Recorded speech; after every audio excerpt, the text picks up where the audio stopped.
Muy bien, vamos a darle la bienvenida al doctor Ariel Álvarez Valdés, que esta será, y con con su presentación vamos a dar por concluido nuestro curso sobre la apocalíptica. Y bueno, muchas gracias por toda su fidelidad, por estar siempre presentes. Y con ustedes, el doctor Ariel Álvarez Valdés.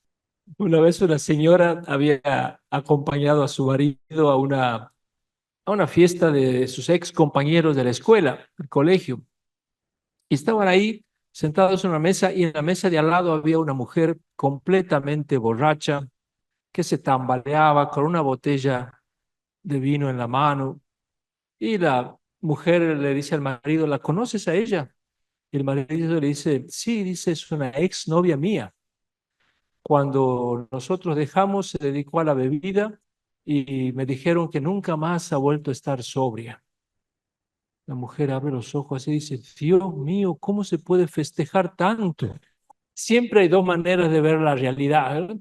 Como la vemos nosotros y como la ven los demás. Y esto lo notamos muchísimo en la Biblia y sobre todo en la Apocalíptica y en el libro del Apocalipsis, donde el pobre Juan se esforzó por mostrarnos la realidad de una manera y muchos de nosotros, no nosotros que estamos aquí, sino otra gente lejos que lee la Biblia, eh, lee cualquier cosa y saca cualquier interpretación.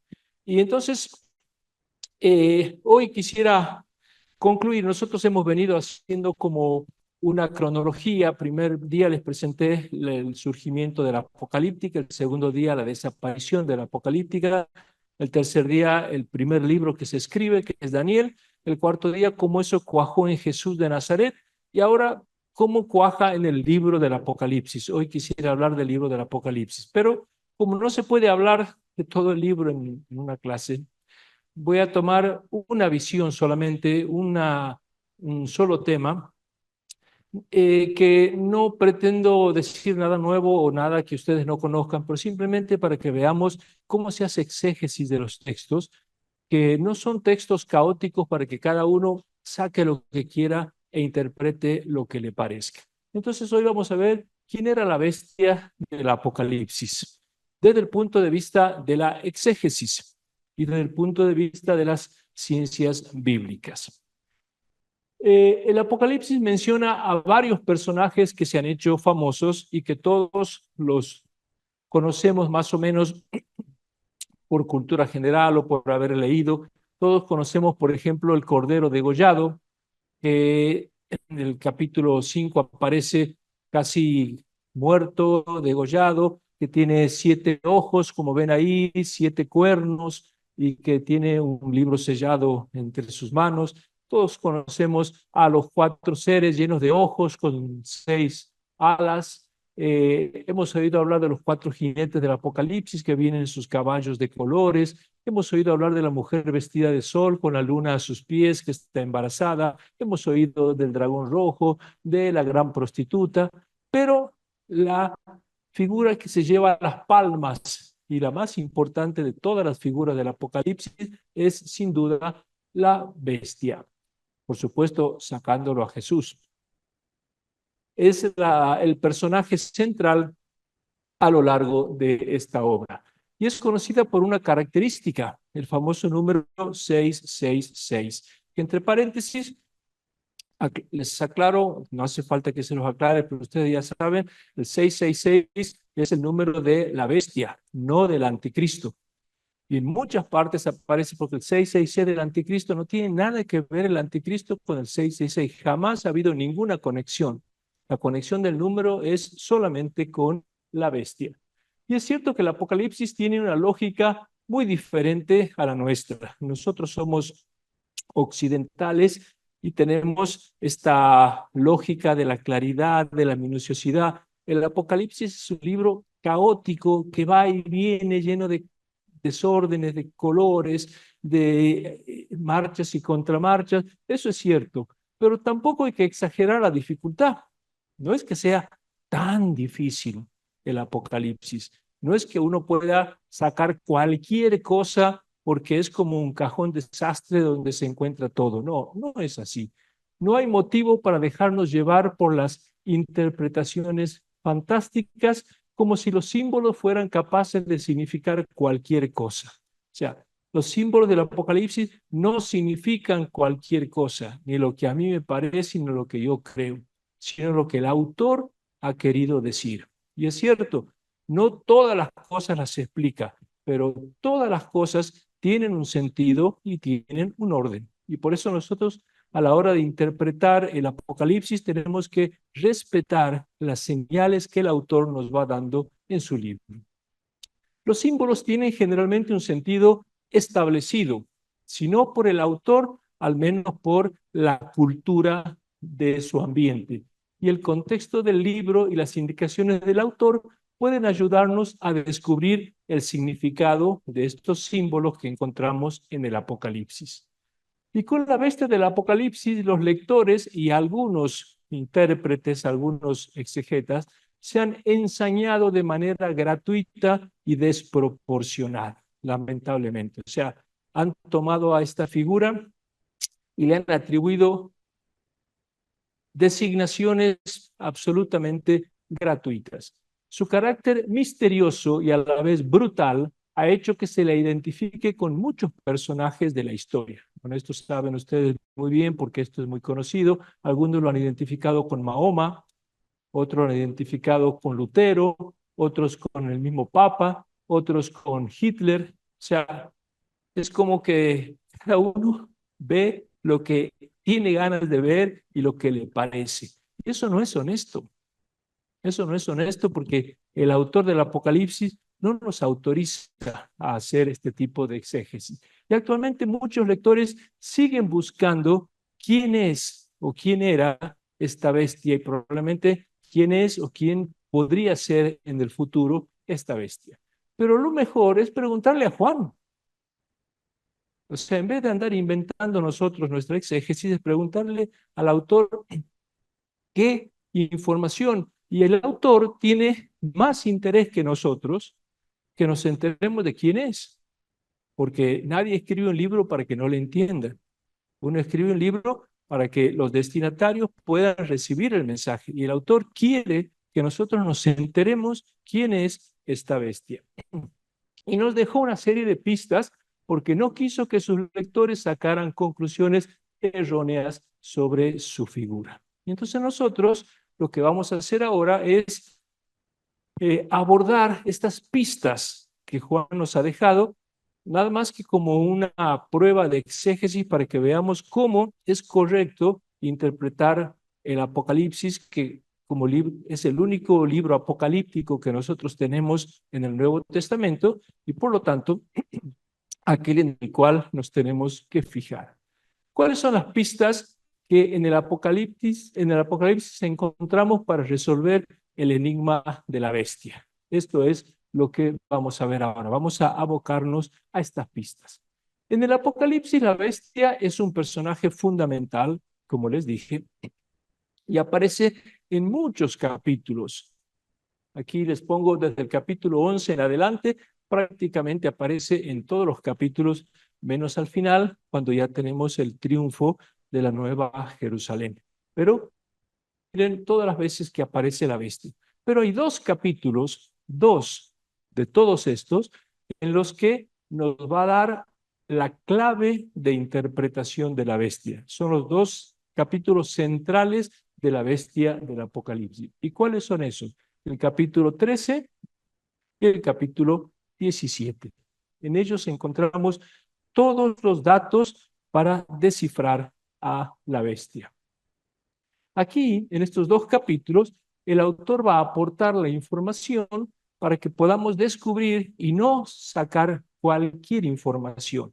Por no habernos fijado en estos datos que el autor aporta, es que algunos han llegado a pensar que es Hitler, que es Mahoma, que es el Papa o cualquier hereje que anda dando vuelta por ahí, es la bestia del Apocalipsis, ¿no?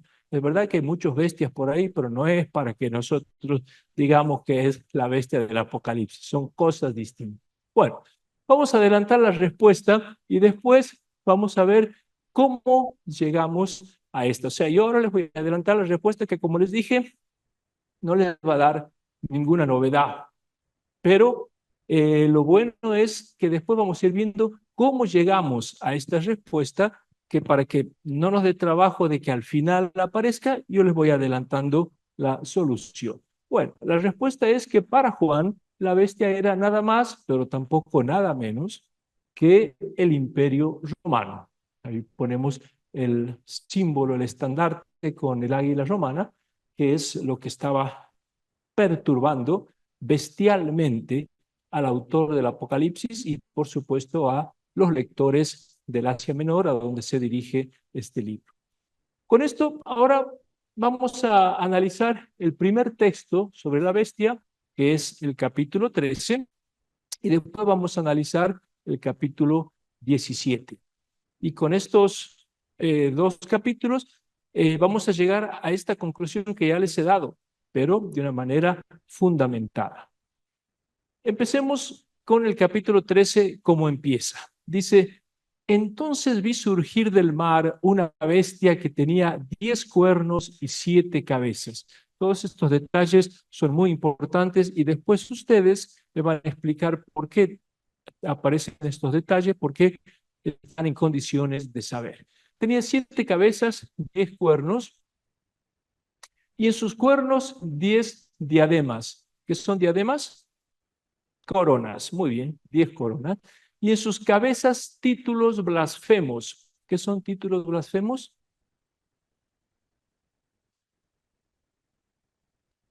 ¿Qué es una blasfemia?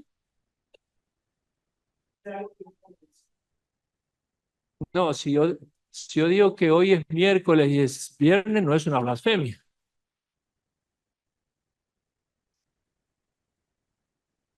Es una ofensa contra Dios. O sea, es una falta de respeto a Dios. A veces la tomamos como cualquier insulto. Por ahí cuando alguien insulta a otro dice, no blasfemes. No, si vos no sos Dios. Una blasfemia es contra Dios, no contra vos. Si te digo que sos un estúpido, no es una blasfemia, es un insulto. La blasfemia sería insultarlo a Dios. Entonces, tiene títulos blasfemos. Por lo tanto, son títulos contrarios a Dios. La bestia que vi se parecía a un leopardo con las patas como de oso y las fauces como fauces de león. Bueno, miren, aquí el pobre artista se ha esmerado en tratar de hacer lo más buena muestra posible a la bestia. Aquí está con las 7 cabezas, los 10 cuernos. Es difícil poner 10 cuernos en 7 cabezas, pero bueno, los ha repartido más o menos como ha podido. Y fíjense que tiene las caras de leopardo, como dice ahí abajo, las patas de oso y las fauces, la boca de un león. Todo esto no es gratuito y después lo vamos a explicar. Entonces, esta es la caricatura o la representación de la bestia. La primera información que nos da es que surge del mar, vi salir del mar. ¿Por qué dice que surge del mar? En la mentalidad judía, el mar era símbolo del mal. ¿Y por qué era símbolo del mal? No es porque, como dicen algunos, del mar venían los romanos y venían los enemigos, no, porque mucho antes antes de los romanos ya era un símbolo del mal, mucho antes. Entonces, ¿por qué era un símbolo del mal? Porque los judíos nunca fueron un pueblo marinero, nunca dominaron el arte de la navegación, siempre estuvieron encastrados en la zona central de Palestina, nunca llegaron a la costa. ¿Quiénes estuvieron siempre dominando la costa palestina? Los filisteos. Entonces ellos nunca llegaron a la costa del Mediterráneo y nunca tuvieron barcos. Lo único que conocieron de agua fue el lago de Galilea, que era un lagucho pequeñito, pero que ellos en su orgullo le llamaban el mar de Galilea. Bueno, no es un mar, era un lago, pero habla del mar de Galilea y ahí no hay muchas posibilidades de navegación. Entonces, ellos nunca conocieron el arte de las aguas, del mar, y les daba miedo. Para ellos, el mar era el símbolo de lo caótico, de lo incontrolable, de lo ingobernable, de lo que no se podía manejar. Por eso, en cuando Jesús camina sobre las aguas, por ejemplo, ¿por qué se cuenta este milagro? Que camina sobre las aguas. Jesús nunca caminó sobre las aguas. Si hubiera caminado, se habría hundido, ¿verdad? ¿Por qué? ¿Y porque en el bautismo acaso no se hundió Jesús? ¿El cuerpo de Jesús pesaba o no pesaba? Claro, si en el bautismo dice que se sumergió para que lo bautizara Juan, no pudo caminar sobre las aguas. ¿Pero por qué dice que camina? Porque las aguas son el símbolo del caos. ¿Y quién es el único que puede ir por encima del caos? El Hijo de Dios. El Hijo de Dios y aquel que esté a su lado como Pedro, que caminó también un poquito sobre las aguas, un poquito nomás, después se hundió, porque no aguantó mucho. Pero las aguas son el símbolo de lo que no se puede controlar. Y por eso, cuando Dios crea el mundo, ¿qué es lo que había antes de la creación? Un caos acuático, un caos de agua, que Dios tuvo que poner orden ahí matando a unas bestias primitivas, pero ellos siempre creyeron que Dios no las terminó matando del todo.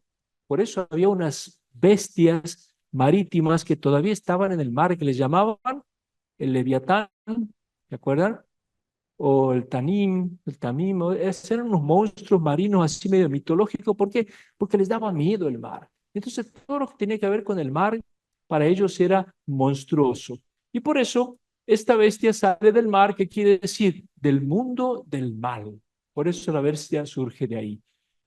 Bueno, ahí les pongo porque Israel nunca fue un pueblo marinero y siempre tuvo terror hacia el mar por la naturaleza incontrolable. Y por eso en la Biblia los enemigos de Dios suelen salir del mar. Y cuando aparece algo de mar, siempre tiene esta característica negativa. Y que la bestia tenga su morada en el mar significa que pertenece al mundo de lo diabólico, de lo opuesto a Dios. Ya con esto nos ha dado una primera pista el autor. Pero para las iglesias del Asia Menor, que es a donde se dirige el Apocalipsis, acuérdense que el Apocalipsis comienza con 7 cartas, que son las 7 iglesias a las cuales van destinadas estas visiones de Juan. Éfeso, Esmirna, Pérgamo, Tiatira, son todas las iglesias del Asia Menor. Entonces los lectores se encuentran en la costa del Asia Menor, que sería la actual Turquía. Y para ellos, el mar no era cualquier mar, era el Mediterráneo. ¿Y qué había más allá del Mediterráneo? Roma. Y entonces, para ellos decirle que la bestia sale del mar es eh, hacer referencia al Imperio Romano. Por lo tanto, aquí la bestia apunta claramente a Roma por los lectores, que son los de la Asia Menor. Y precisamente cuando Juan escribe en el año 95, las comunidades cristianas estaban sufriendo una persecución de parte de Roma. Hoy la fecha casi unánimemente aceptada por los autores de la composición del Apocalipsis es del año 95. ¿Y se acuerdan qué emperador estaba gobernando en esa época? Nerón ya había muerto hacía unos 30 años. Empieza con Domi y termina con Ciano. Muy bien, Domiciano. Ustedes son rapidísimos. Perfecto.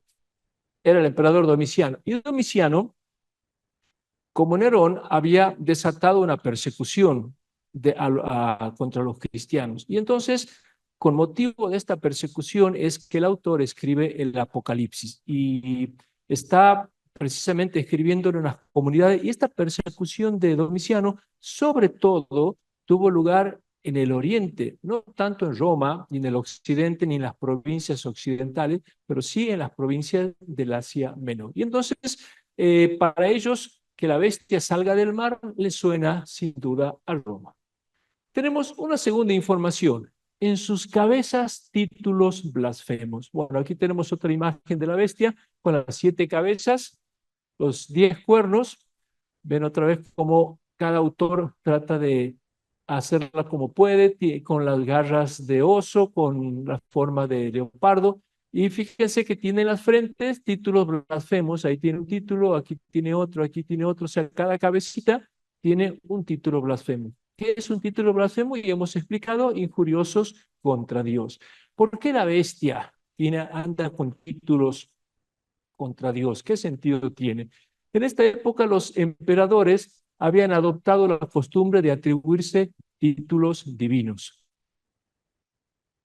Octavio, que fue el primer emperador, acuérdense que cuando muere Julio César, se acaba la República, viene una época de guerra civil y el primer emperador va a ser Octavio Augusto, que en realidad su nombre era Octavio, pero el Senado le otorgó el título de Augusto y él gustosamente lo aceptó, que era un título que hasta ese momento se le daba a los dioses. En griego, Augusto se dice Sebastos. Augusto es en latín, en griego es Sebastos y significa excelso, extraordinario, exaltado, y era el título que se le daba a los dioses. Entonces, Octavio ya aparece con un título divino. Y después de Octavio, los demás emperadores también empezaron a tener títulos divinos. Por ejemplo, hijo de Dios, el mismo Octavio se llamaba hijo de Dios. ¿Por qué? Porque él dijo que no quería mucho divinizarse, pero era hijo adoptivo de Julio César. Y él hizo que a Julio César le dieran el título de Dios, de divino Julio. Entonces él era hijo de Dios. Calígula se llamó Dios directamente. Claudio tenía el título de divino. Vespasiano de Salvador. Tito de Salvador del mundo, nada menos. Domiciano, Señor y Dios nuestro. Domiciano en su locura, al final, hacía que sus decretos terminaran firmándose Señor y Dios nuestro. Y por eso, en el Apocalipsis, encontramos muchas veces, digno eres, Señor y Dios nuestro, ¿no? O sea, una queja, un rechazo al título de Señor y Dios nuestro del emperador, lo hace Juan diciendo, el único Señor y Dios nuestro es Jesús. Nosotros no le podemos dar ese título a nadie más fuera de Jesús. Y eso es porque Domiciano se había puesto ese título. Algunos llegaron a hacerse adorar como dioses directamente. Tácito, Suetonio, los escritores romanos nos cuentan de que los emperadores se presentaban con ropajes y con títulos divinos, incluso se construyeron templos para su propio culto, pero como en Roma no les permitían tener un culto al emperador mientras vivía, por lo menos, hacía que en Oriente les construyeran cultos, templos y le dieran culto como dioses. Y ahí justamente se encontraban los cristianos. Y en Asia Menor, donde se escribe el Apocalipsis, la presión para adorar a los emperadores era mucho más fuerte. Entonces, entendemos que la bestia tenga en sus cabezas títulos blasfemos. Era una blasfemia inadmisible para los cristianos. Sigamos viendo las indicaciones que nos da. Dice, una de sus cabezas parecía herida de muerte, pero su llaga mortal se le curó. O sea, una de las cabezas de la bestia parecía que ya no daba para más, se moría esa cabeza, pero milagrosamente parece que revivió. Entonces la tierra entera siguió maravillada a la bestia y se postraron ante la bestia diciendo, ¿quién como la bestia? ¿Quién puede luchar contra ella? Se le concedió hacer la guerra a los santos y vencerlos. Se le dio poderío sobre toda raza, pueblo, lengua y nación. Esto que a nosotros nos puede parecer un poco esotérico, misterioso, es algo clarísimo, que cualquier lector de aquel tiempo lo entendía perfectamente. ¿Qué es esto de la cabeza herida, que parecía que iba a morir, que después revivió? Este es el tercer dato que nos da entonces. Una de sus cabezas parecía herida de muerte, pero su llaga mortal se le curó. Más adelante nos va a revelar el secreto de las cabezas de la bestia. Aquí, por ahora, nos mantienen incógnita y nosotros no sabemos, pero yo los voy adelantando para que vayamos entendiendo. En el capítulo 17 nos va a contar que las 7 cabezas de la bestia son los emperadores. Entonces, si ahora del capítulo 17 volvemos al 13, decimos, entonces quiere decir que uno de los emperadores parecía que se había muerto y no se ha muerto. Y entonces esta cabeza es la que aparece aquí como milagrosamente resucitada. Y nos dirá que bueno, esto es lo que les dije recién, el capítulo 17 nos va a decir que cada cabeza es un emperador, y aquí se trata de un emperador al que se creía muerto, pero que revivió. Y no sé si ustedes han oído alguna vez hablar de una leyenda que se le atribuyó a Nerón, que era la leyenda de Nerón redivivo. Redivivo significa que vuelve a la vida después de estar muerto. ¿Y qué es esta leyenda de Nerón redivivo? Cuando Juan alude a un hecho conocido por los historiadores de la época, que todo el mundo conocía este acontecimiento.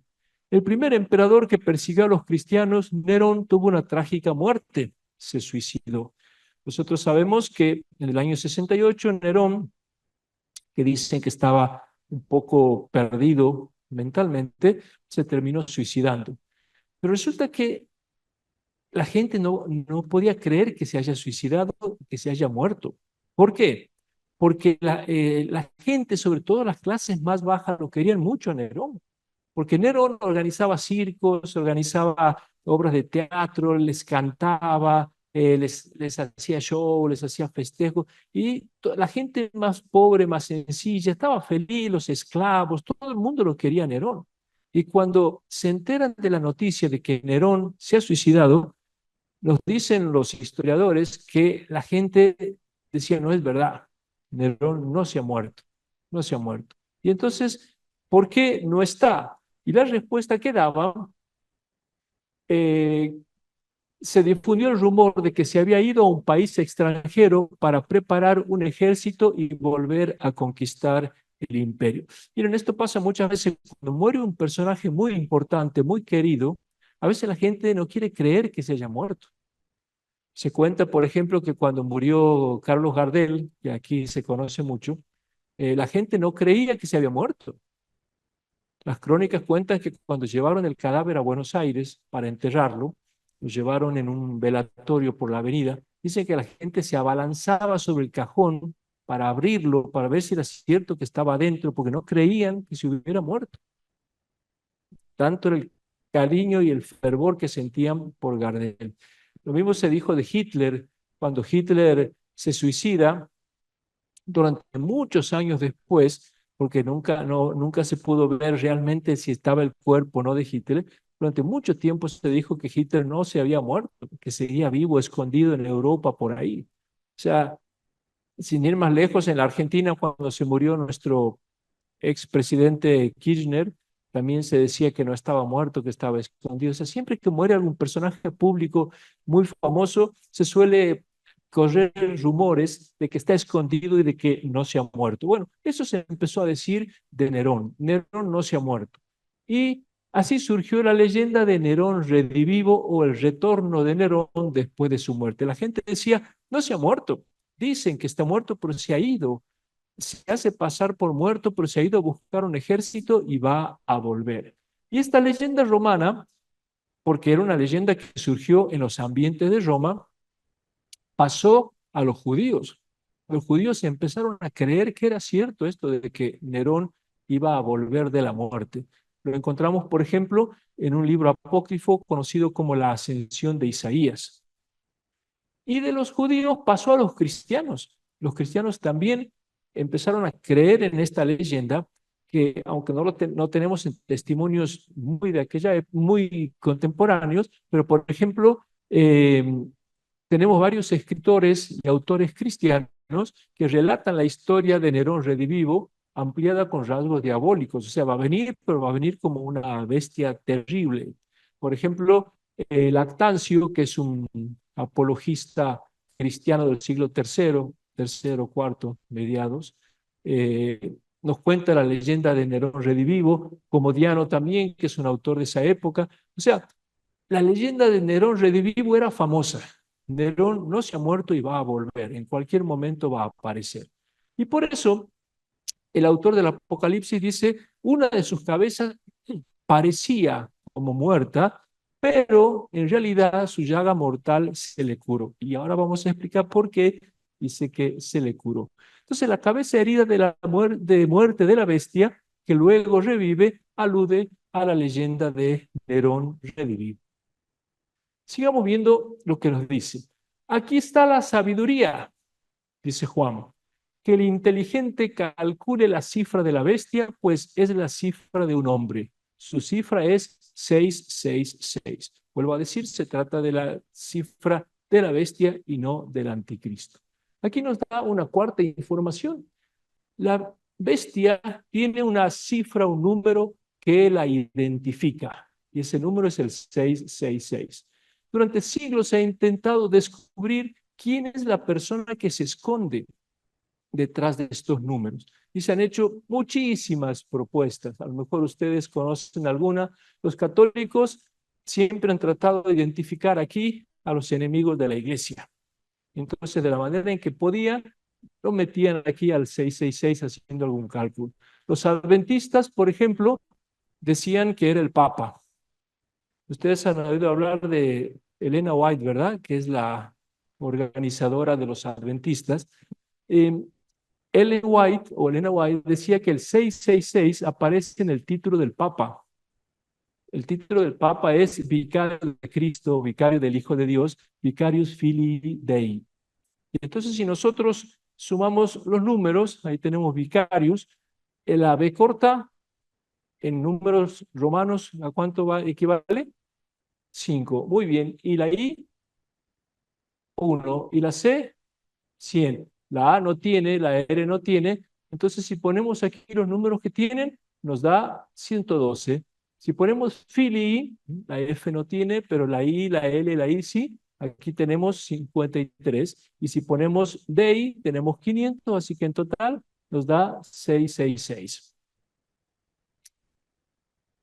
Los católicos le han devuelto la gentileza a Elena White y han dicho que es Ellen White la bestia. ¿Por qué? Porque en su nombre, si ponemos Ellen 50 y 50, ahí tenemos 100.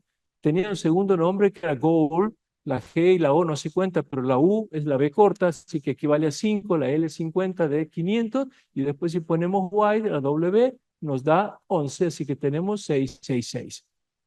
Bueno, siempre se ha hecho estos juegos para tratar de ubicar a nuestros enemigos dentro de estos números. En el ámbito político, no sé si ustedes se acuerdan, eh, hace unos años cuando asumió Ronald Reagan, bueno, ustedes no habían nacido en esa época, pero en los años 80, cuando asume el presidente norteamericano Ronald Reagan, se decía, asumió el anticristo.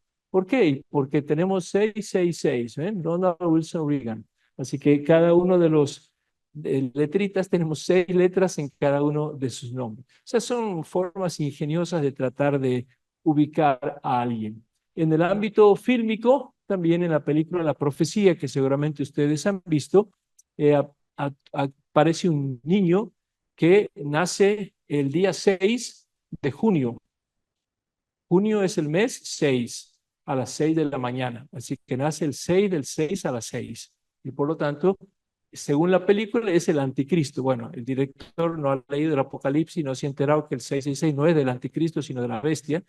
Así que perdonamos el error, pero por culpa de esta película de la profecía se hizo famoso que el 666 es del anticristo cuando en realidad es de la bestia. Todo esto son errores. Esta clase de interpretación carece de todo fundamento porque no tiene nada que ver con las indicaciones que el autor nos está ofreciendo precisamente de la bestia. Y no tiene nada que ver con lo que vamos a ver de lo que él nos está indicando. Juan da aquí las pistas para averiguarlo. Primero, fíjense, dice, aquí está la sabiduría, que el inteligente calcule la cifra. O sea, Juan en el año 95 le pide a sus lectores que ellos calculen la cifra. ¿Qué significa eso? Que era alguien que ellos conocían. Por lo tanto, no puede ser ni Hitler, ni Mahoma, ni ningún personaje de ahora, porque en el año 95 no se conocían. Si los invitan a los lectores a que calculen es porque era alguien de esa época y de ese tiempo. Y todos estos esfuerzos que se han hecho para ubicar a personajes posteriores no tienen ningún sentido por este versículo. Tienen que calcular. Y después, en segundo lugar, les dice que es la cifra de un hombre. ¿Qué es esto de la cifra de un hombre? Aquí alude a un juego muy utilizado entre los griegos, entre los romanos y también entre los hebreos, que se llama la gematría. Seguramente han oído hablar ustedes de la gematría. ¿Qué es la gematría? Es un juego que consiste en intercambiar números con letras. ¿Por qué? No porque sea algo caótico, sino porque es una particularidad de las lenguas hebrea, griega y latina. Ustedes saben que los romanos no tenían números. ¿Con qué escribían los números? Con las letras, ¿verdad? Hemos dicho hace un rato el número 1, ¿qué letra era? La I. Muy bien. El número 10, la X. Y el 500, la D. Y en 1947, ahí ya no saben. Bueno, la lengua griega tampoco tiene número y la hebrea tampoco. Y nosotros en nuestras lenguas distinguimos los dibujitos de letras. Cuando vemos eso decimos, ah, esos son letras, así se dibujan las letras. Pero cuando vemos estos otros dibujos decimos, ah, estos son números. Nosotros tenemos dibujos distintos para letras y números.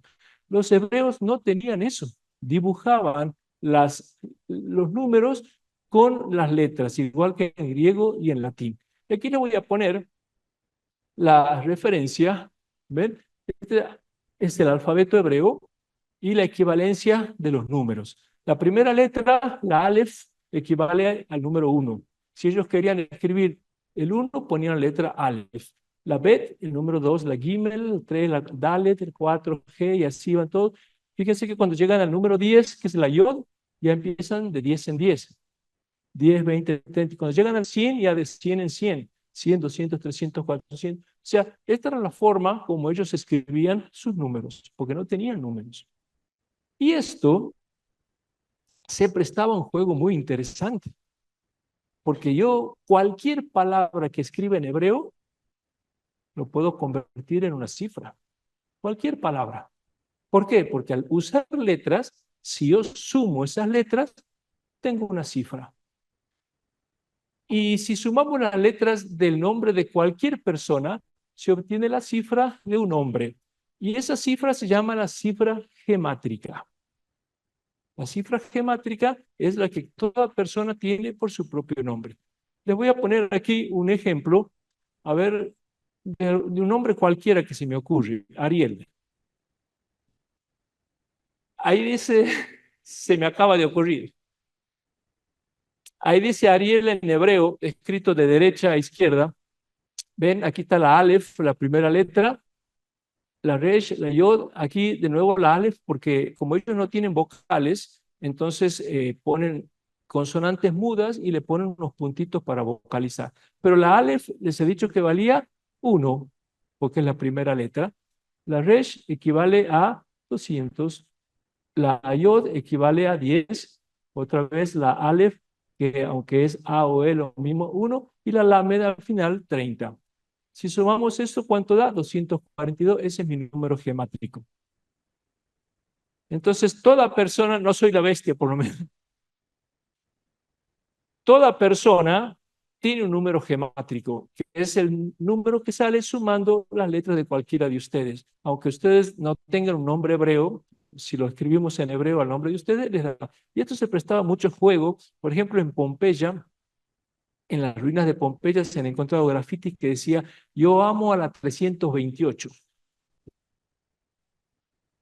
Entonces, claro, la única persona que sabía era la agraciada que había recibido ese piropo, pero nadie más sabía, porque nadie sabe el número geométrico de otra persona, solamente uno lo puede saber. Y entonces de esa forma se dejaban mensajitos.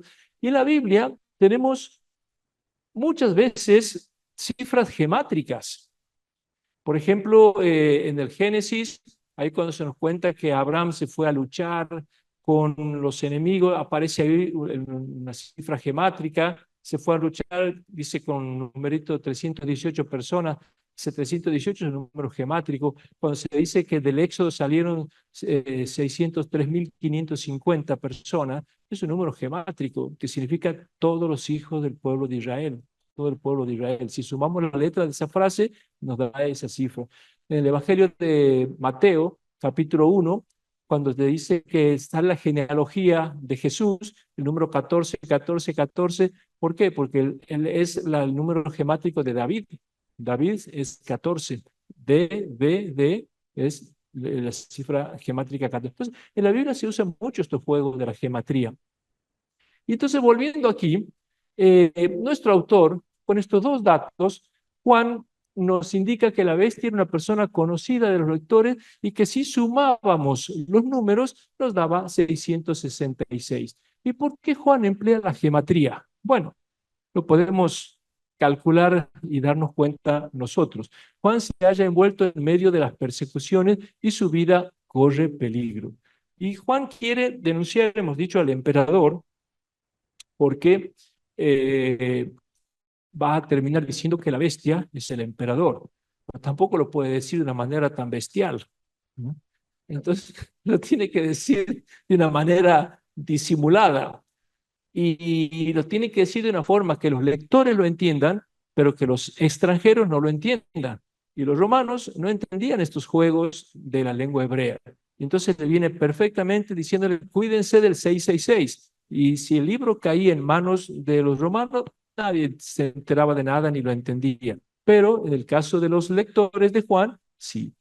Y entonces prefiere hacer una denuncia contra el emperador de una manera velada para que los extraños no pudieran entender y probablemente quiere evitar que la policía imperial tomara represalias contra él y contra los cristianos. Esto es una forma que siempre se ha utilizado en todas las literaturas de resistencia en la época de los militares, cuando hay estos grupos de resistencia o de la guerrilla en las que se envían mensajes o notas o literatura, siempre se ponen símbolos para que si cae en manos de la policía, bueno, ellos no puedan descifrar y entender que Juan está también preso y está su vida corre peligro, entonces necesita una cobertura simbólica para poder expresarse. Entonces, tenemos que la cifra es 666. ¿Cómo hacemos para saber quién se esconde aquí? Si ahora escribimos el nombre del emperador Nerón en hebreo, acuérdense que no tenemos las vocales, tenemos las consonantes. Nerón César, o sea, sería Nerón César. Obtenemos por gematría la cifra de la bestia. Aquí les voy a poner, en la fila de arriba están las letras en hebreo. La Nun, la Resh, la Yod, la Nun, Kof, Samek, Resh. O sea, acuérdense que hay que leer de derecha a izquierda. Nerón, Quesar. Y si vemos los números que tenemos ahí, 50, 200, 650, 100, 60, 200, si sumamos las cifras de la palabra Nerón César, tenemos 666. Y entonces los lectores de Juan, sin duda, podían entender a dónde apuntaba el autor de este libro con esta denuncia que está presentando.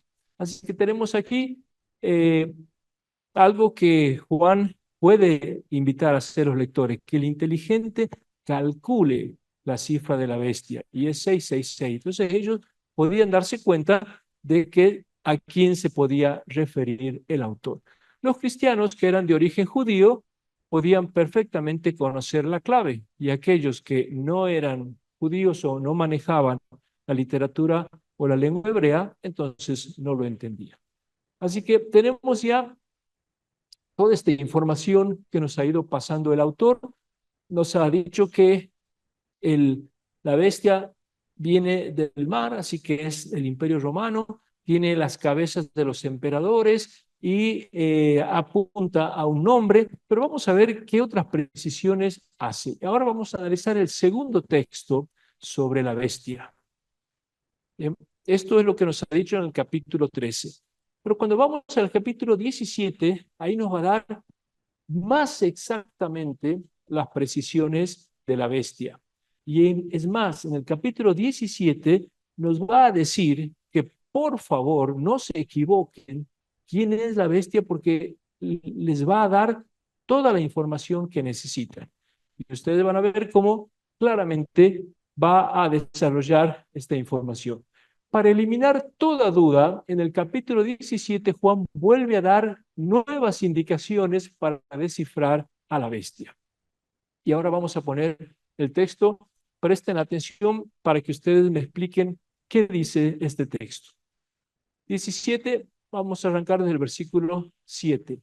El ángel me dijo, porque primero aparece una gran ramera, una gran prostituta montada en la bestia y describe a la prostituta que no nos interesa, a nosotros nos interesa la bestia, que es la que estamos analizando nosotros. Y dice, el ángel me dijo, voy a explicarte el misterio de la bestia. ¿Ve? Le va a explicar. Si le va a explicar es porque quiere que lo tengan en claro, o sea, les advierte que les va a dejar claramente explicado quién es la bestia. Entonces, no podemos ir a sacar cualquier conclusión nosotros. Dice, voy a explicarte el misterio de la bestia que tiene 7 cabezas y 10 cuernos. Ahí tenemos otra imagen de la bestia con 7 cabezas, otra distribución de los 10 cuernos. La bestia que has visto era y ya no es, va a subir del abismo, pero camina hacia su destrucción. Aquí se requiere inteligencia, tener sabiduría, porque las 7 cabezas son 7 colinas sobre las que se asienta la mujer. Entonces, la bestia son 7 colinas. Otra vez va precisando y esto lo hemos aprendido en la escuela, ¿verdad? ¿Cuál es la ciudad que está construida sobre 7 colinas? Perfecto. Y así como lo sabemos nosotros, lo sabía cualquiera en aquel tiempo. Aquí tenemos esta información. Las 7 cabezas, porque la bestia tenía 7 cabezas y 10 cuernos. Las 7 cabezas son 7 colinas. Y advierte que las cabezas son colinas. Todo el mundo sabía que Roma era famosa por estar construida sobre las 7 colinas. Aquí tenemos un pequeño con mapas con las murallas que rodeaban las 7 colinas, el Aventino, Palatino, el Capitolio, Quirinal, Vinimal, Esquilino y el Celio. Y sobre estas 7 colinas estaba asentada la capital del imperio. Y entonces el autor dice, son 7 colinas las cabezas de la bestia que tiene 7 cabezas. Por eso se va haciendo más clara. Pero, hasta aquí que nosotros creíamos que era claro, va a agregar más cosas que va a parecer que nos va a oscurecer, pero en realidad nos va a dejar más claro todavía. Miren lo que agrega a continuación.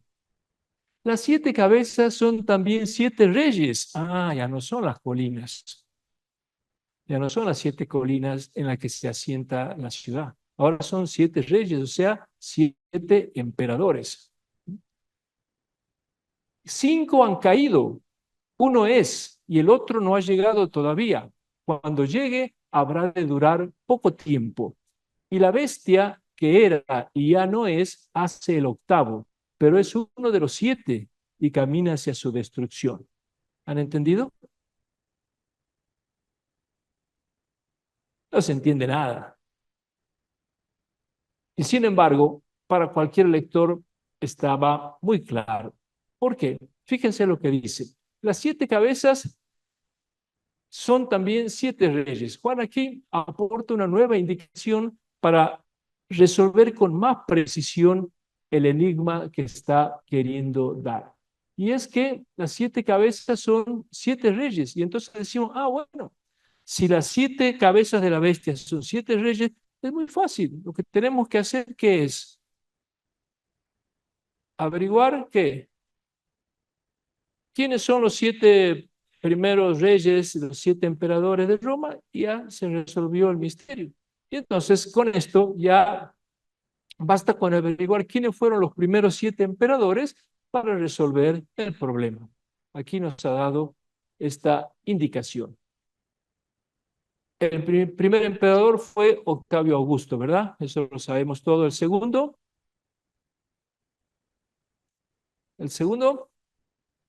Tiberio, muy bien. Tercero, Calígula, muy bien. El cuarto,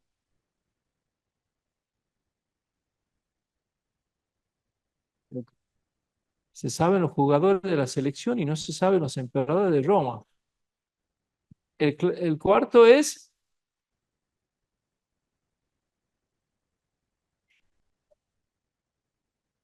empieza con Clau y termina con Dios. Muy bien, Claudio. Y el quinto, Ese sí, el quinto es Nerón. Muy bien. Y cuando llega Nerón, aquí se produce una pequeña, Nerón se suicida y se produce un pequeño desorden en Roma, no hay quien asuma, se produce una guerra civil, hay tres emperadores que luchan, Galba, Otón y Vitelio, que estuvieron pocos meses y que no se los cuenta propiamente como emperadores, y después viene el sexto. ¿Quién es? Está leyendo ahí. Así no vale, no vale, no vale. Buscando en Google no vale. Muy bien, Vespasiano. Y el séptimo, Tito. Bueno, y ahí, entonces, ahora ya sí, ya tenemos las 7 cabezas de la bestia. Con esto vemos que ya hemos resuelto. Pero dice, 5 han caído. ¿Qué significa que 5 han caído? Ya han muerto, ya han pasado. Y entonces, ¿qué tenemos que hacer? Eliminar estas 5 primeras, porque estas ya han muerto. ¿Qué dice después? Uno es. Ese sería el actual. ¿Quién es? Vespasiano. Muy bien, ese es el actual. ¿Qué dice después? El otro no ha llegado todavía. ¿Quién es el que no ha llegado? Tito. Muy bien. Ese es el próximo. ¿Y qué dice de Tito? Cuando llegue va a durar poco, dice, poco tiempo. Y efectivamente Tito gobernó 2 años nomás, del 79 al 81, alcanzó a inaugurar el Coliseo y se murió. Y en esos 2 años, digamos, serían los 2 años futuros que habla aquí de el que va a venir. Y entonces, hasta aquí tenemos más o menos el panorama organizado. O sea, son 7 reyes, 5 han caído, uno es y uno va a venir. Pregunto, según esto, ¿en qué época está escribiendo Juan? ¿En la época de qué emperador?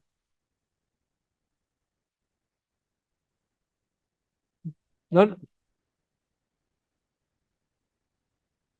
olvídense de lo que yo les he dicho antes. ¿Qué dice él aquí? Eh, Él está escribiendo en la época de qué emperador.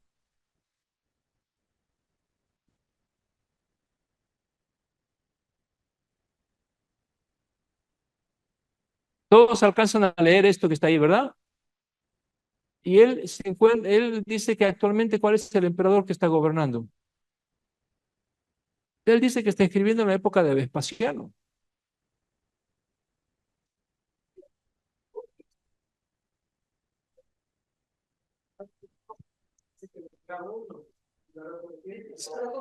Pero eso lo dice como futuro.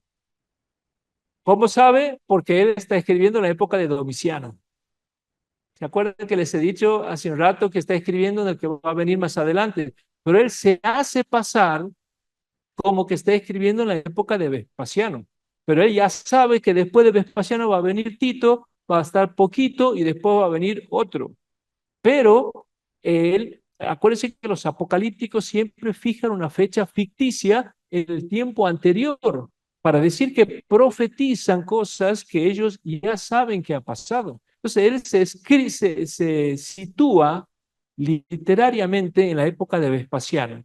Por eso dice, actualmente el que está gobernando es Vespasiano. Después va a venir otro, dice, no dice el nombre, que va a estar poquito, y entonces va como anunciando el futuro, pero es un futuro que él ya lo conoce. No, no es para despistar, es para mostrar que él sabe el futuro y para dejar tranquilo a sus lectores. O sea, si yo sé el futuro y les anuncio que esta gente va a pasarla mal, la gente queda tranquila, porque ven que yo he adivinado el futuro y he conocido el futuro. Se cumple, efectivamente se cumple lo que está diciendo. Entonces, dicen, eh, cuando llegue el próximo va a durar poco y dije, no, no llegó a estar 2 años, un año, casi 2 años, pero miren lo que sigue diciendo, lo que dice a continuación. Aquí tenemos entonces, con este contito se completan los 7. Y aquí ya uno dice, bueno, ya tenemos los 7 reyes, las 7 cabezas, pero, nos confunde cuando sigue diciendo más adelante, y la bestia que era y ya no es hace el octavo. ¿Cómo? Entonces, hay 8.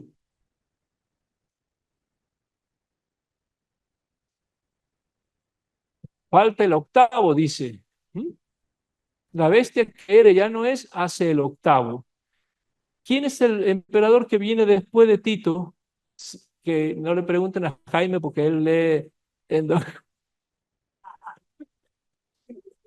¿Perdón? El, el que va a venir después de Tito es Domiciano. Domiciano, efectivamente. Y por eso dice, y la bestia que era y ya no es, hace el octavo. Y ahí lo tenemos a Domiciano, que es nuestro amigo perseguidor. Este es el que está realmente persiguiendo a las comunidades. Pero dice, este dice, era y ya no es, hace el octavo, pero es uno de los 7. O sea, el octavo es uno de los 7. ¿Por qué tiene que identificar al octavo con uno de los 7?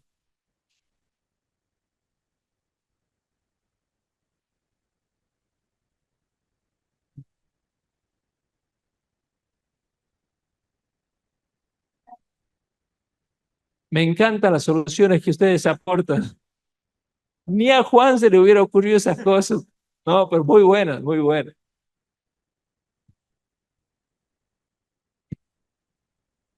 En realidad, Juan ha presentado 7 cabezas y después necesita presentarlo a Domiciano sí o sí. ¿Por qué lo tiene que presentar a Domiciano? Porque es ¿quién? El que lo está persiguiendo, pero no lo puede presentar. ¿Por qué? Porque la bestia, ¿cuántas cabezas tiene? Y se le sale la cabeza, se le va. Y entonces tiene que decir que esta cabeza octava en realidad es una de las 7. Por eso dice, y la bestia que era ya no es, hace el octavo, pero es uno de los 7. Hace como si fuera el octavo, pero es uno de los 7. O sea, uno de esta lista. Y entonces, como la bestia solo tenía 7 cabezas, tiene que identificar a Domiciano con uno de los 7. Y la pregunta que ahora yo les hago es, ¿qué tenía Domiciano para decir que él y uno de los 7 anteriores son uno solo?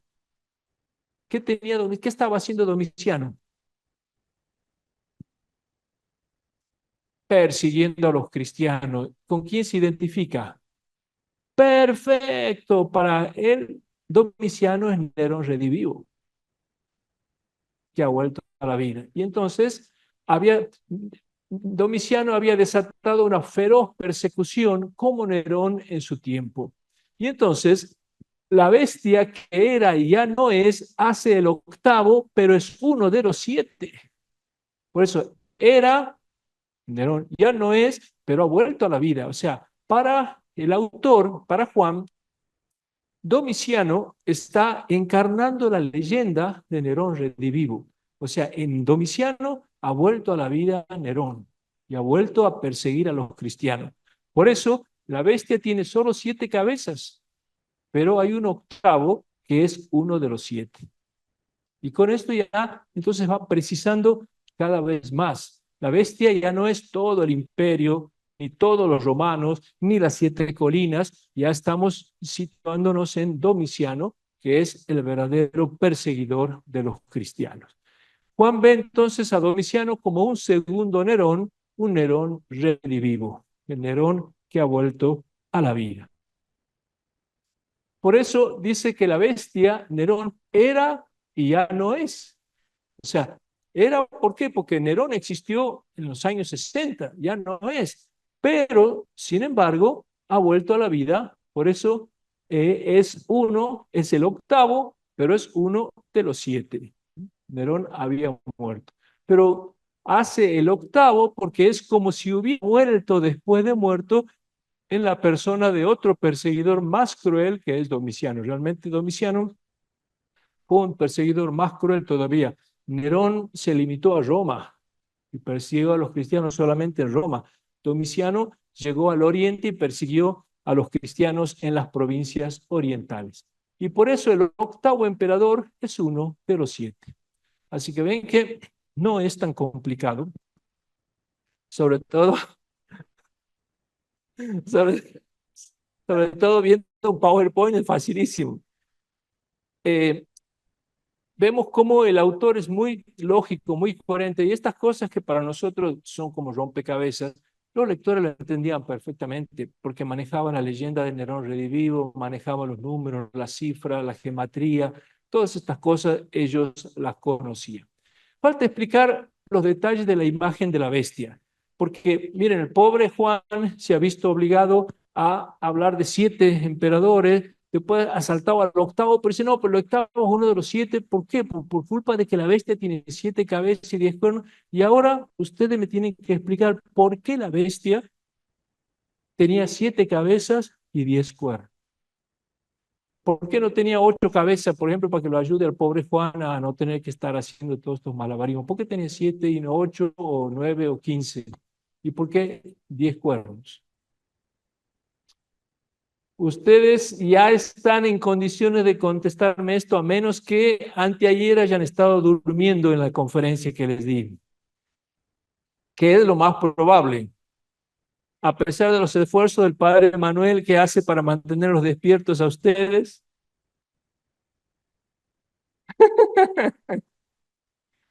el padre Manuel les pide, a ver, eh, es muy clarito también, es muy sencillo, parece que no se entiende, pero es clarísimo. Fíjense, aquí está, de nuevo, volvamos a Apocalipsis 13, el capítulo que vimos al comienzo. Entonces vi surgir del mar una bestia que tenía 10 cuernos y 7 cabezas. Ahí están las 7 cabezas, los 10 cuernos. La bestia que vi se parecía a un leopardo con las patas de oso y las fauces como fauces de león. Y con esto que les he subrayado, ya tienen más datos para que me expliquen ustedes por qué es así la bestia, por qué tiene esta forma, 7 cabezas, 10 cuernos, se parece a un oso, se parece a un leopardo, ¿por qué?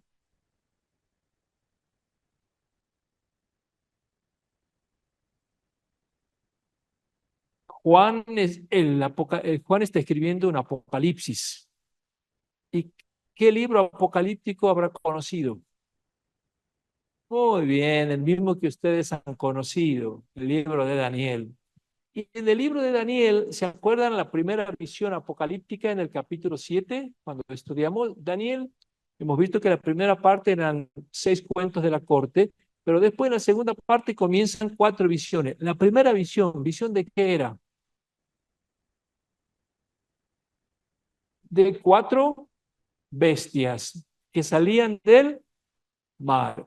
Juan se está inspirando en Daniel, le está copiando a Daniel, pero creativamente. Y entonces, ¿por qué Juan describe al Imperio Romano como una mezcla de leopardo, oso y león? Esto tiene que ver con la visión exactamente que encontramos en Daniel. No es un invento de Juan, no es que a él se le ha ocurrido, no se le ha ocurrido a él, lo ha copiado.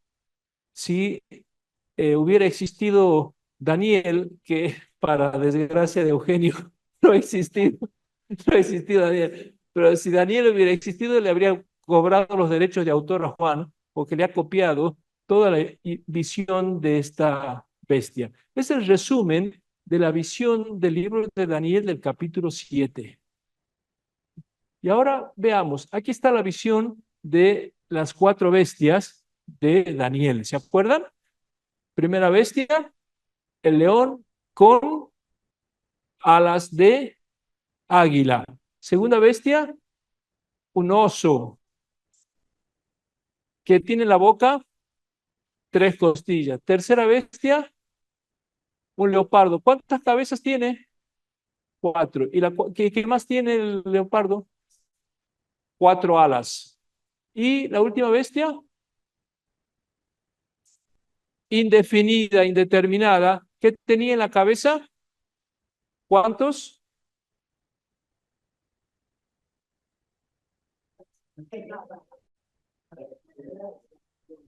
Le perdono, hermana, porque se ha dormido el miércoles.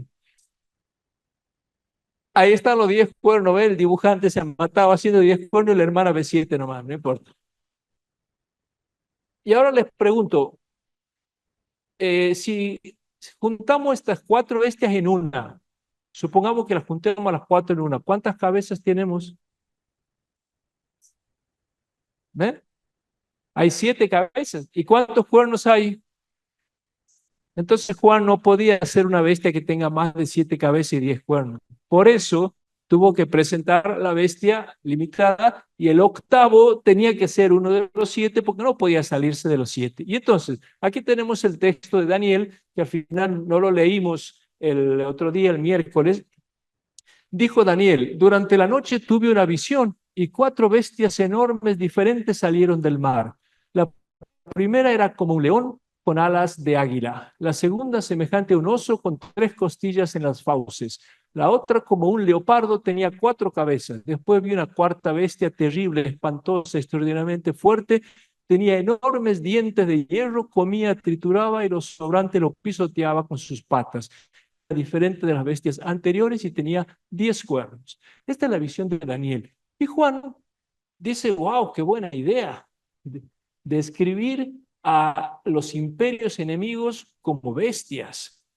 Y Juan está teniendo un problema con qué imperio? Romano, no con ninguno de estos, con el imperio romano. Ahora, estos 4 imperios, para Daniel, son los 4 imperios que han perseguido a los judíos. El primer imperio, que es el león, ¿a quién representa? ¿Quiénes son los enemigos que los llevaron al cautiverio?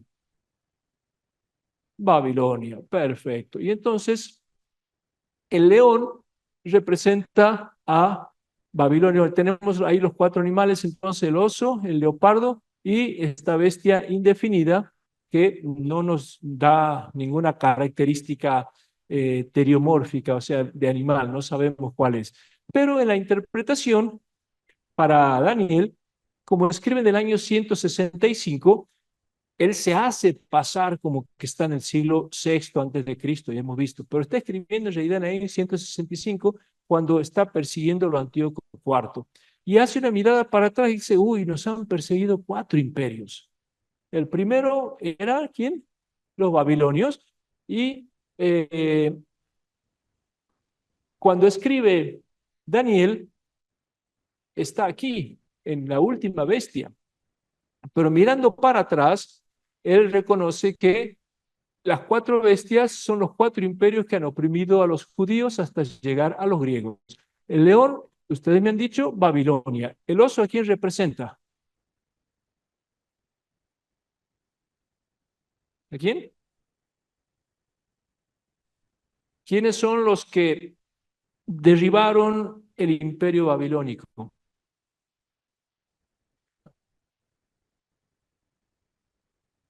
¿Se acuerdan quién es el general que entra en Babilonia para destruirla? Ciro. ¿Ciro era persa? Era medo. Medio medo. Entonces el oso representa a los medos. ¿Mm? Después, los reyes que siguen después de Ciro van a ser persas. Y entonces tenemos el leopardo que representa a los persas. Y por último, la bestia esta terrible es Alejandro Magno. Son los griegos. Y por eso son los 4 imperios que persiguieron. Así que a Daniel le preocupaban estos 4 imperios que va a llegar hasta aquí. Y Juan dice, pucha, no, pucha no dice, eso lo digo yo, pero eh, dice, qué lástima, Juan, Daniel no ha incluido a los romanos. Y a mí los que me molestan son los romanos.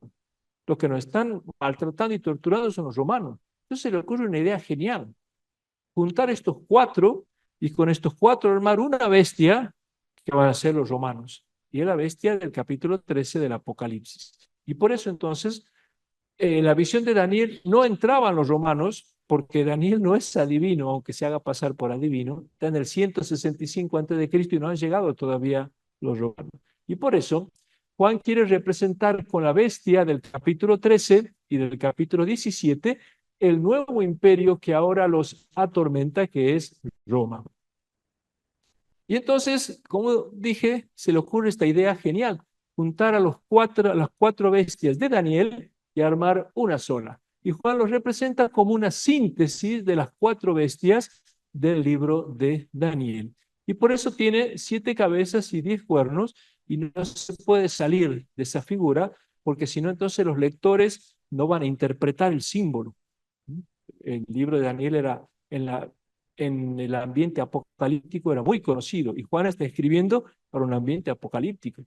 Entonces necesita mantener la simbología de Daniel, y por eso necesita mantener las cabezas, los cuernos, las bestias, las figuras, y por eso se esfuerza diciendo que la bestia tiene las patas del oso, la boca del león, la cabeza del leopardo, tiene todas estas características que y después la indefinición de los griegos la hace que sea el resumen de estas 4 bestias. Y por eso ven, aquí el resumen de las 4 bestias nos da la bestia del Apocalipsis que está arriba, que es Roma. Y por eso arriba está una sola bestia con 7 cabezas, con 10 cuernos, con las patas de oso, con las bocas de león, con las cabezas de leopardo, y toda armando la síntesis que tenía Daniel. No había sido tan difícil, ¿verdad? Quiere mostrar que la ferocidad del Imperio Romano equivale a la de los otros 4 juntos. O sea, le quiere decir a los lectores, ustedes han sufrido con los babilonios, con los persas, no saben lo que es Roma. Con Roma estamos mucho peor, y por eso junta a las 4 bestias. Para sus lectores se trataba de una metáfora fácilmente comprensible. Como digo, nosotros hacemos un poco de fatiga para entender poquito nomás, pero lo entendemos rápido. Pero los lectores de Juan lo entendían fácilmente, si no Juan no habría perdido tiempo en hacer toda esta descripción. Si les pone todo esto de los animales y los rasgos y las características, es porque ellos perfectamente lo podían entender. O sea que el misterio de la bestia del Apocalipsis al final no lo era tanto.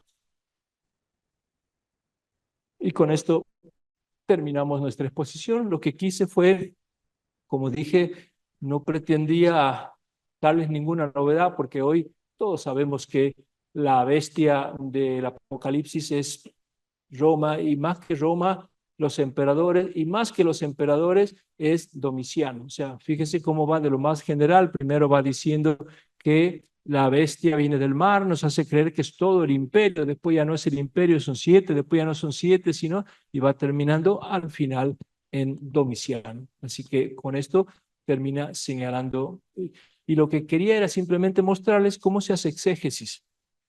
O sea, cómo uno no puede caóticamente tomar los textos, sino prestarle atención realmente a la intención del autor. Entonces, cuando nosotros eh, no buscamos la intención del autor, sino nuestra intención, es cuando nos salimos de la exégesis. Y nos salimos de uno de los grandes principios de la exégesis es tratar de descubrir la intención del autor. O sea, ¿qué quiso decir el autor?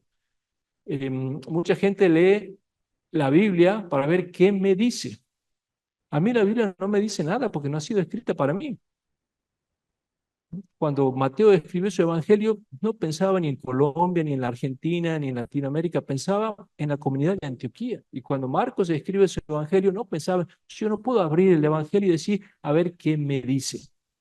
Yo tengo que preguntarme qué quiso decirle a sus lectores. Y cuando encuentro eso, ahora sí, la segunda pregunta es, ¿y ahora qué me dice a mí? Pero esa es la segunda pregunta. Hay gente que abre la Biblia y comienza con la segunda pregunta, ¿qué me dice? No, eso es un error. La primera pregunta es, ¿qué dice?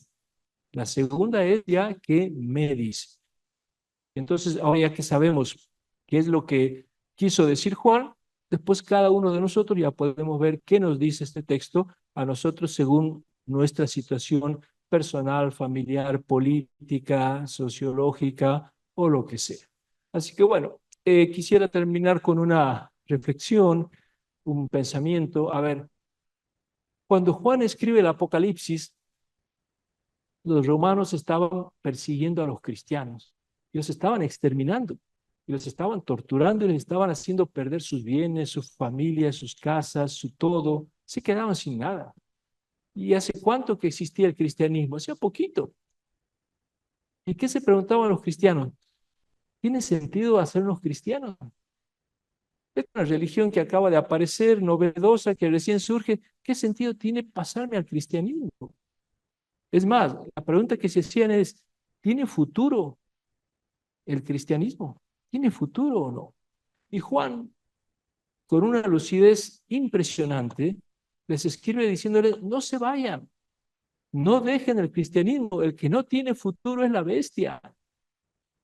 El cristianismo va a tener futuro, la bestia no. Por eso el texto terminaba diciendo, la bestia que era la séptima y la octava, camina hacia su destrucción. Ese es el gran anuncio que les hace. Y le está diciendo, miren, el que no tiene futuro es el emperador de Roma. Así que no se pasen a lo que no tiene futuro, apuesten a lo que tiene futuro. Y decir esto en una época de persecución, en una época de maltrato, había que ser primero muy osado, muy valiente, y segundo tener una lucidez muy grande. Pedirles a los cristianos que aguanten, que resistan, que se mantengan firmes, que apuesten por esto, que se jueguen por esto, había que ser muy valientes. Cuentan que una vez un niño llegó de la escuela y le dijo a su mamá que al día siguiente iban a celebrar el Día del Amigo con los compañeritos y que él quería prepararle regalitos a todos los compañeritos. La mamá quedó preocupada porque su hijo tenía una discapacidad en la pierna severa y los compañeros siempre lo raleaban, lo despreciaban, le hacían bullying. Es más, ella siempre veía cómo cuando venían los chicos de la escuela, todos venían adelante conversando, hablando y él venía solito atrás caminando. Pero bueno, no lo quiso desilusionar, así que lo acompañó a comprarle regalitos a los compañeros, a hacer los paquetitos, a ponerle moñitos. Y a la mañana el chico metió todos los regalitos para los compañeros en la mochila y se fue a la escuela. Entonces ella decidió esperarlo con un postre rico porque sabía que iba a venir desilusionado, que nadie le iba a regalar nada, que nadie le iba a dar nada, entonces él lo quería esperar bien. Y al mediodía, cuando sintió que llegaban los chicos, vio cómo sintió las voces, se asomó por la ventana y vio que venían todos los chicos como siempre, conversando, hablando entre ellos, y el chico venía solito atrás, sin ningún regalo. La madre se angustió, se le estrujó el corazón, y en eso siente que el hijo entra a la casa y le dice, ninguno, mamá, ninguno, ninguno. La madre se le partió el corazón, salió a recibirlo y cuando sale, lo ve feliz, contento, con una sonrisa hermosa y le dice, ninguno, mamá, no me olvidé de ninguno. La madre, en su egoísmo de mujer adulta, en lo único que había pensado era quién le iba a regalar a su hijo discapacitado. Pero el chico se había hecho cargo de su discapacidad y había pensado en a quiénes él le iba a regalar. Yo creo que nosotros, de tanto pedirle a Dios todos los días cosas y pensar que Dios nos debe cosas, hemos formado una cultura egoísta en la que siempre estamos pensando qué nos deben los demás y qué nos tienen que dar los demás y qué tiene que darnos Dios y qué tiene que darnos Jesús. Y todo eso nos va creando una religión de inmadurez, una religión en la que nosotros tenemos que quedarnos a la espera de que Dios nos dé cosas. Esa no es la religión de Juan ni del libro del Apocalipsis. Juan en ningún momento le dice a ellos que se queden cruzados de brazos. Lo que les dice es que combatan, que luchen, que resistan, que hagan fuerza, porque lo que importa es sumarse a este nuevo movimiento que Jesús había creado. Nosotros, como digo, con esta actitud infantil de estar pidiendo y haciendo oraciones de petición, vamos destruyendo lo más grande que tenemos nosotros, que es ser la presencia de Dios. no hemos todavía asumido de que Dios no puede actuar en este mundo. Dios no puede hacer nada en este mundo. La única forma que Dios tiene de actuar en este mundo es a través de nosotros. Por eso pedirle a Dios que haga tal cosa es un absurdo. Pedirle a Dios que resuelva un problema, que ayude a alguien, es un absurdo. Dios no puede ayudar a nadie y no puede hacer nada por nadie. Porque si Dios pudiera hacer algo en este mundo, tenemos un problema. ¿Por qué no lo hace? ¿Por qué no lo hace? La respuesta es porque no puede. Dios no puede hacer nada, pero nada en este mundo. Así que no pierdan el tiempo pidiéndole cosas a Dios. Tenemos que aprender a reemplazar el verbo te pedimos por el verbo queremos. En vez de decir, Señor, te pedimos que pase el Señor, queremos tal cosa. Y ahí no le estoy pidiendo, le estoy contando mi deseo de que yo quiero que suceda estas cosas y después preguntarme qué puedo hacer. Pero terminar ya con la oración de petición que nos vuelve infantiles, que nos vuelve inmaduros y que va haciendo que el cristianismo vaya languideciendo cada vez más. Y esta es la mirada que Juan ha pretendido transmitirle a todos sus lectores. Y eso es lo que terminó haciendo que el cristianismo no desapareciera. En una época en que se lo estaba ahogando, se estaba abortando el cristianismo, se lo estaba asfixiando, Juan logró salvarlo con esta mirada, invitándolos a mirar así la vida. Y por eso creo que es lo que tendríamos que hacer nosotros, porque como dice esa famosa frase, si cambia la forma de ver las cosas cambiarán de forma. Muchas gracias.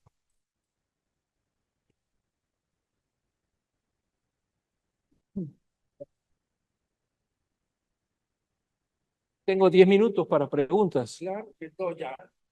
Preguntas. Si hay preguntas,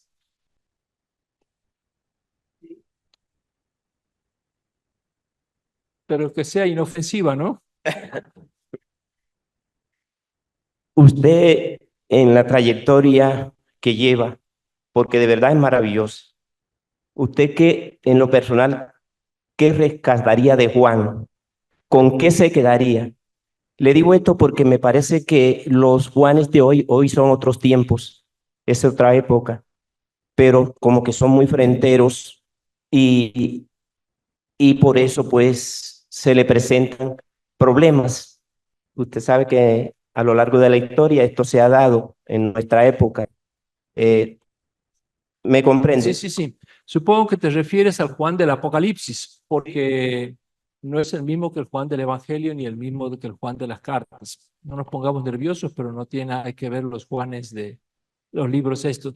Yo lo que rescataría de Juan el Evangelista es lo que dije recién, la valentía para animarse a denunciar una situación de injusticia y de hacerlo de una manera inteligente, porque no se fue a luchar, a combatir, a gritar por ahí, a tirar cosas, sabiendo que a lo mejor iba a pasarlo mal. Buscó una manera inteligentísima que es escribiendo en clave. Y fue el recurso que él encontró, escribir apocalípticamente, que fue tan maravilloso que después quedó como un libro que ha impregnado la cultura a lo largo de estos 2000 años. Yo creo que el Apocalipsis es el libro que más ha influido en todas las iglesias, ya sea para bien o para mal, para anunciar el fin del mundo, para lo que sea, pero ha influido enormemente. Y esa inteligencia de decir, bueno, me voy a sentar a pensar qué puedo hacer para que esto salga adelante, y se le ocurrió escribir este libro. Creo que es la genialidad de Juan y que es lo que también un poco nos hace falta a nosotros. Jesús decía, tienen que ser astutos como las serpientes, o sea, nos invita a tener esa inteligencia también nosotros. ¿Una otra pregunta? Arturo por acá en el chat nos pregunta, Sí. perdón, Jorge Hernández, nos dice, profe, el papiro 115 menciona 616. ¿Eso afectará el nombre de Nerón? En absoluto. Efectivamente, el papiro 115, en vez de tener 666, tiene 616. ¿Por qué? Porque el escriba que hizo ese manuscrito leyó Nerón César, pero en latín. Y en latín no se dice Nerón, sino Nero. Entonces, si le sacamos la N final de Nerón, entonces, y le sacamos la equivalente, nos queda 616. Y entonces, el escriba que hizo ese papiro, el 115, pensaba que tenía que ponerlo en latín, y por eso es que puso el número 616. Pero ya Ireneo de Lyon, en el año 185, decía que esa lectura estaba equivocada. Ahora sí, Arturo dice, profesor, ¿y el anticristo quién es?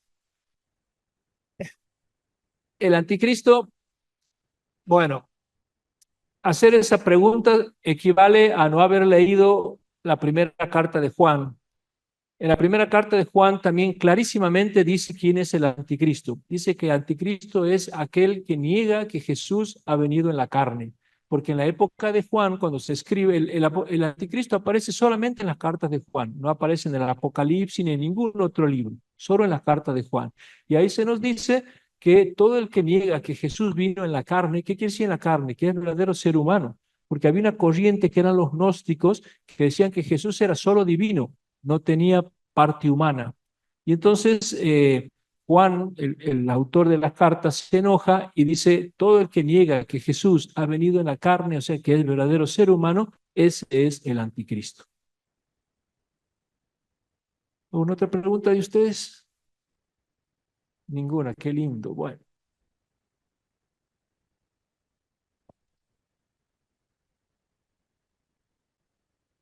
Sí, ahí tiene. ¿Quién? Norberto. Dice usted, doctor, que nosotros debemos mirar lo que dice el autor en su contexto. Según su respuesta de la carta de Juan, ¿qué nos diría esa carta a nosotros hoy Sobre esto del anticristo. sobre el anticristo? Ubicándonos en el contexto que nos dice y lo que nos dice a nosotros hoy. Tendría muchísimo para decirnos, porque si hay un defecto que tenemos los cristianos, es que lo vemos a Jesús solo casi como divino. La parte humana de Jesús está absolutamente olvidada. O sea, el Jesús venido en la carne hoy es el gran desconocido de la iglesia. Y por eso, no sé, cuando interpretamos los evangelios, a veces tenemos la imagen de un Jesús medio de Walt Disney, o sea, un Jesús Harry Potter que hacía magia y que caminaba sobre las aguas. Si Jesús era ser humano de verdad, no pudo caminar nunca sobre las aguas, porque se hubiera hundido. Y esas cosas nosotros no las tenemos presente, o sea, el Jesús verdaderamente de la historia. O sea, un Jesús de la historia no pudo haber estado 40 días haciendo ayuno, porque ningún ser humano aguanta 40 días sin comer. Ah, no, pero era Dios. Ah, y apareció la divinidad, ¿verdad? La parte humana la tenemos olvidada. O sea, todo lo humano de Jesús hoy no lo aceptamos ni lo reconocemos. ¿Quién se imagina a un Jesús, por ejemplo? Voy a decir una grosería, perdónenme, pero no una grosería, pero algo. ¿Quién se imagina que a Jesús le faltaban los dientes? Y a lo mejor Jesús no tenía dientes porque en esa época la higiene era bastante precaria, pero nosotros tenemos figuras perfectas de Jesús. ¿No? O sea, la parte humana de Jesús, nosotros no la aceptamos como tal. Y en esta carta justamente se nos advierte eso, que el Jesús venido en la carne es el que tenemos que aceptar. Y por eso hoy hay una nueva corriente en la cual yo estoy trabajando ya hace más de 15 años, que es la corriente del Jesús histórico, que trata de recuperar al Jesús de Nazaret desde el punto de vista solamente histórico. No el Jesús divino, porque eso ya lo conocemos, lo tenemos en los evangelios y todo, pero realmente, ¿cómo fue Jesús? Jesús hacía magia, hacía aparecer panes de la nada, sacaba muertos de 4 días de estando Lázaro. ¿Realmente hacía esas cosas o son maneras de expresarse y el Jesús histórico no fue así? Todo eso es lo que hoy tendríamos que recuperar. No nos pongamos nerviosos. Gracias, Norberto. Ahora sí nos despedimos. Tenía... Vamos, Gina Espinosa en el Zoom y terminamos con Jaime aquí en la sala.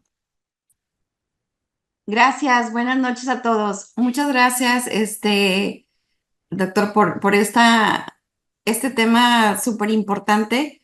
Y yo nada más quería preguntar, ¿qué libros nos recomienda o qué material nos recomienda para poder seguir profundizando en estos temas? Porque pues es fácil a veces enfriarnos. Una vez que salimos de estos cursos, y entramos en nuestro día a día, podemos enfriarnos, pero sí sería, bueno, que nos pudiera recomendar alguna literatura. Sí, no sé bien a qué se refiere cuando dice para profundizar estos temas. ¿Se refiere al Apocalipsis o, o a la Biblia en general o a los evangelios o a cuál tema? Porque para cada tema hay libros distintos. Hoy en día ya no existe ningún libro sobre la Biblia. Hoy están todos los libros muy específicos sobre los evangelios, sobre los profetas, sobre el Génesis, sobre el Apocalipsis. Por eso no sé bien, pero bueno, si supongo que me pregunta sobre el Apocalipsis, si es sobre el Apocalipsis hay muchos comentarios muy buenos y me animo a recomendar uno del profesor Picasa, porque ha sido uno de nuestros expositores. Escribió hace poco un libro muy interesante, muy bueno, llamado justamente así Apocalipsis. Creo que está publicado por Verbo Divino y ahí tienen mucho material para profundizar y para conocer mejor estos temas. Jaime. Claro. No, quizás hacer más que una pregunta, un comentario que creo como para sacar de enseñanza o de provecho de toda esta jornada, ¿no? Cuando nos sentamos en la red bíblica claretiana, que es la que está organizando esto, ¿no? Y junto con el apoyo de IBICLA y de Uniclaretiana, mirábamos nuestro continente en este contexto de dificultades y complicaciones políticas, sociales y económicas, ¿no? Y esta falta de esperanza por algo nuevo y distinto. Entonces, y cómo también el libro del Apocalipsis ha sido uno de los libros más instrumentalizados por el poder, ¿no? Tanto político, económico y religioso. Entonces creo que esto que tú has planteado de lo que hemos ido viendo en este tiempo o en esta semana, creo que nos anima a nosotros, los que tenemos una militancia cristiana, a tener respuestas distintas frente a las realidades que nos toca vivir. Sí, muchas gracias, Jaime. Bueno, ahora sí. Bueno, pues a las personas que nos acompañaron durante los 5 días, les damos las gracias por haber estado atentas a este curso de la Apocalíptica y también de una manera muy especial quiero agradecerle al doctor Ariel Álvarez Valdés por haber venido desde el sur, desde Santiago, allá de la tierra del frío, ahorita me imagino, ¿verdad? A compartir con nosotros su sabiduría que esperemos que no nos abandone, que sigamos trabajando juntos, creando alianzas. Muchas gracias por todo y nos vemos hasta el próximo curso, que en septiembre no se pierdan, viene un curso sobre el Jesús histórico. Ya lo anunciamos desde ahorita.